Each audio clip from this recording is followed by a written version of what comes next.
Hey friend, David Henry here, and I want to kick off a new YouTube channel and also a project here on what is now going to be called Church Tech Hacks, I think. I've got a website already, but some of you may know me from a site called Learn Stage Lighting, and may know that I'm also a church tech director. I'm on a volunteer basis. And so I'm just taking a look at Church Tech Hacks here. It's probably going to look different by the time you get here. I'm probably going to retheme it so these images aren't so huge. But what I've done here is I've just made a site where you can come in and you can contribute. You can share things that you've done around your church, kind of just low cost, simple ideas to make your church tech better. And one idea that I've had actually for a long time here is I've been thinking about the wedges at my church, the stage monitors, okay? We don't want to go with in-ears, basically because of the cost of buying in-ears for everybody.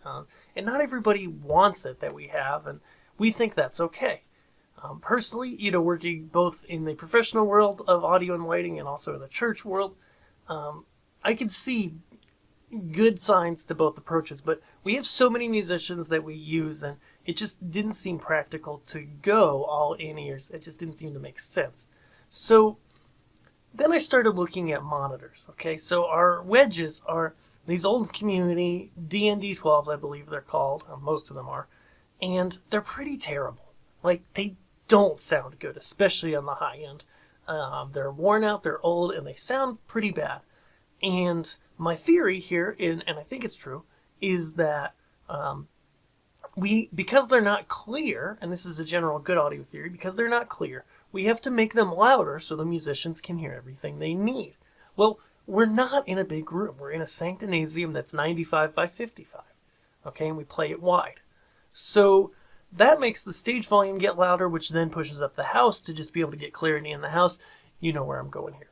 And so while we definitely need a new PA, some phone speakers, etc., that's not on the table right now, right? We don't have the capital to do that, and so we're just going to trudge through. But I wanted to figure out if there was a low-cost way that I could potentially build some wedges. And so I started researching, knowing that coaxial drivers are a really good way to make a small wedge that can be close to a musician and then therefore not have to be turned up louder than possible, because the closer you get the monitor to the musician, the better. The lower you can keep that volume and the less it spreads out everywhere.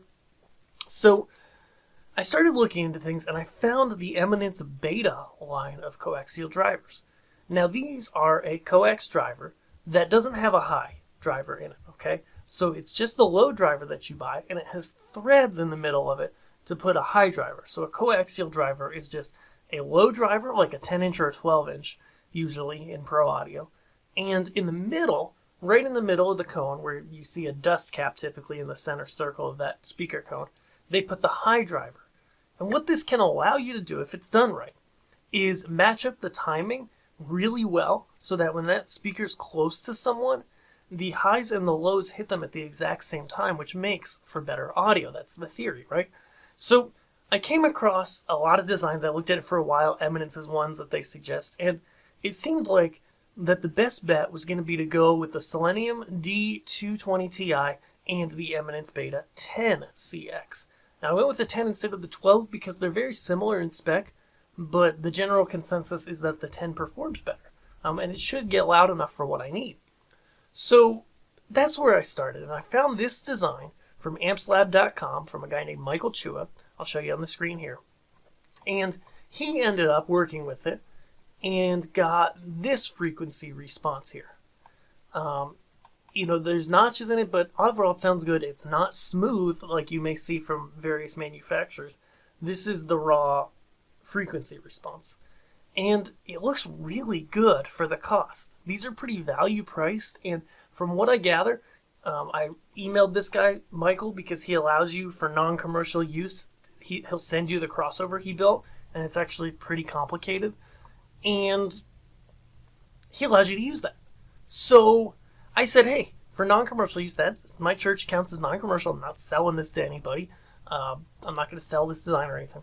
I said, okay, now I just need to make it in a wedge shape and build it. So that's where I'm at right now on this project, okay?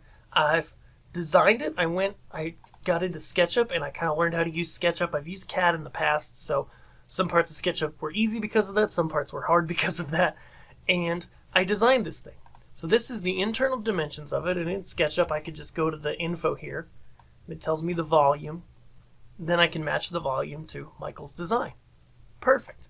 This is the inside of it. Of course, when I go to actually cut the wood and put it together, I need to add the thickness of the wood to these dimensions. So that's where I'm at. I've just gotten an order from Parts Express with most of my crossover components, and so that's going to be my next step, is putting together the crossover for these guys, which I've never done before.